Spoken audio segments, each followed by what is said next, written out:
c'est Blow Lab. Nous sommes plutôt... on s'est défini désormais en fait, comme plutôt un écosystème d'acteurs de l'innovation. Aujourd'hui, concrètement, avec le Fab Lab, donc avec tout ce qui est outils, machines de fabrication numérique, d'une part, et l'école, donc une école du code qui vise essentiellement à faire du numérique un vrai levier d'inclusion, donc en formant les publics surtout défavorisés, donc au premier parcours qui est intitulé Développeurs web et mobile.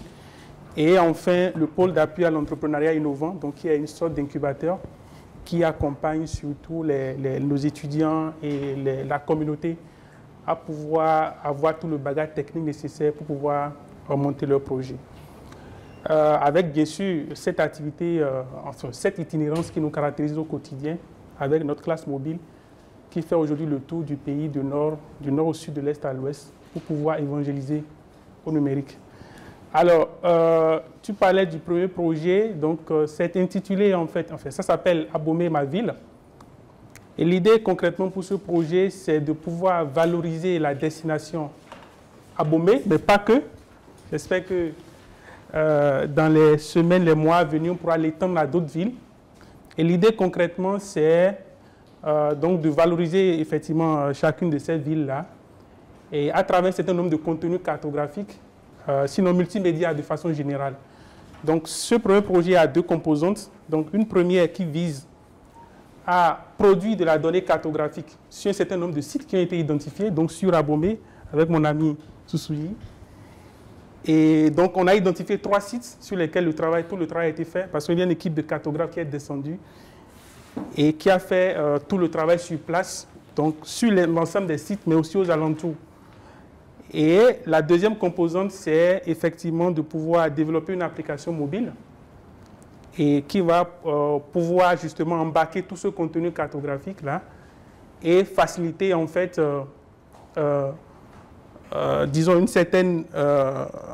permettre à mettre à disposition de tous ceux qui téléchargent l'application tout ce contenu qui est disponible. Donc c'est aussi cette information cartographique, mais aussi tout ce qui est contenu, photos, vidéos, les tests de présentation des sites, tout ce qu'il y a comme contenu sur l'ensemble des sites. Et aujourd'hui, un travail a été déjà fait donc, sur la structuration donc, des données. Et voilà, donc là, le projet est en train d'être finalisé, parce que la première composante a été complètement finalisée. Et donc voilà, donc ce sera une application mobile et que tout le monde pourra télécharger, donc en version vraiment très légère, et pour que effectivement ça ne puisse pas être une appli de plus sur nos téléphones, et pour pouvoir faciliter en fait l'accès aux données sur chacun de ces sites-là. Donc ce travail a été fait déjà avec les acteurs locaux, et là l'équipe est en train de finaliser cette application. Le deuxième projet, en fait, c'est, comme je le disais tout à l'heure, nous essayons en fait de ne pas nous concentrer seulement dans les zones urbaines, donc d'aller aussi dans les zones rurales et de mener des activités mais vraiment structurantes qui impactent véritablement nos communautés.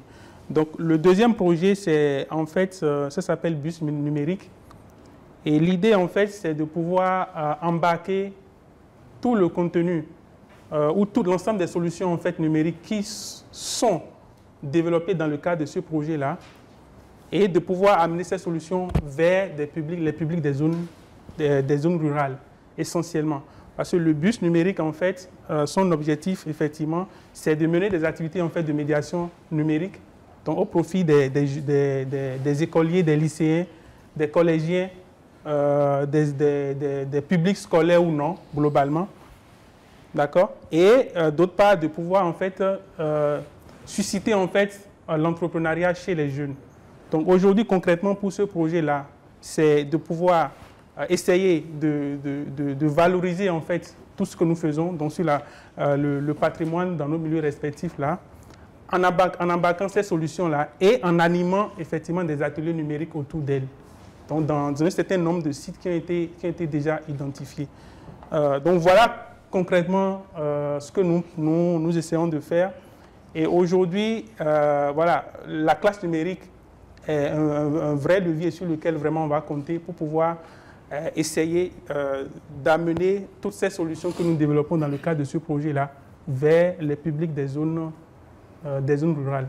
Donc voilà un peu ce que je peux dire rapidement sur ce deuxième projet sur lequel on travaille.